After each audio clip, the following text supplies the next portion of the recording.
Good morning, high, আসসালামু আলাইকুম। সুন্দর দিনের সুন্দর একটা ব্লগে তোমাদেরকে ওয়েলকাম। অলমোস্ট 1 মাস থেকে আমার হাজবেন্ড আর আমি প্ল্যান করতেছিলাম দূরবীন বাংলায় ব্রেকফাস্ট করতে যাব।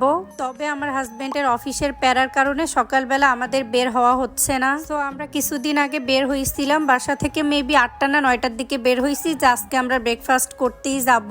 তবে ওই যে রিজিক বলে তো একটা কথা আছে, সেদিন হয়তো আমাদের রিজিকে ছিল না, এজন্য আর যাওয়া হয়নি। তারপর বাসায় এসে আগের দিনের খিচুড়ি ছিল, ওটা ফ্রিজ থেকে বের করে ওভেনে গরম করে খেয়ে নিছি। ব্রেকফাস্ট করে বসেছিলাম, তখন আমার হাজবেন্ড বলতেছে আমার কলিগদের জন্য রান্না বান্না করে দেওয়া লাগবে। এখন বাজে দুপুর 12টা, আমি আবার তাড়াহুড়ো করে রান্না বসাই দিছিলাম। আমার যেহেতু চুলা 3টা, এজন্য আমার কাজটা অনেক বেশি ইজি হয়ে গেছে। বাংলা আইটেম গুলো রান্না বান্না করতে আমার ভীষণ ভালো লাগে। আলহামদুলিল্লাহ এখন আমি বাংলা বলো চাইনিজ বলো সব ধরনের আইটেম গুলোই সুন্দরভাবে রান্না করতে পারি। ইভেন আমি যাদেরকে রান্না করে খাওয়াই তারা কিন্তু আমার ভীষণ প্রশংসা করে। রান্না করতে অনেক ক্লান্ত হয়ে গেছি, তো দেখতেছি আমার জামাই আমাকে আবার একটা ড্রিঙ্কস এনে দিল। যত কষ্ট করে রান্না করি, জামাই যদি একটু আদর করে হেল্প করে তাহলে কিন্তু আর কোনো কষ্টই মনে হয় না। তো ওর খাবারগুলো ডিনারে দেওয়ার কথা ছিল, আমি বিকেল বেলার মধ্যে সবগুলো সুন্দর করে রেডি করে ফেলছিলাম। ভাইয়াদেরকে বাসায় ইনভাইট করার কথা ছিল, তবে আমার একটু শারীরিক প্রবলেমের জন্য ও বলল বাসায় প্যারা নেওয়ার দরকার নেই, আমি অফিসেই নিয়ে যাব।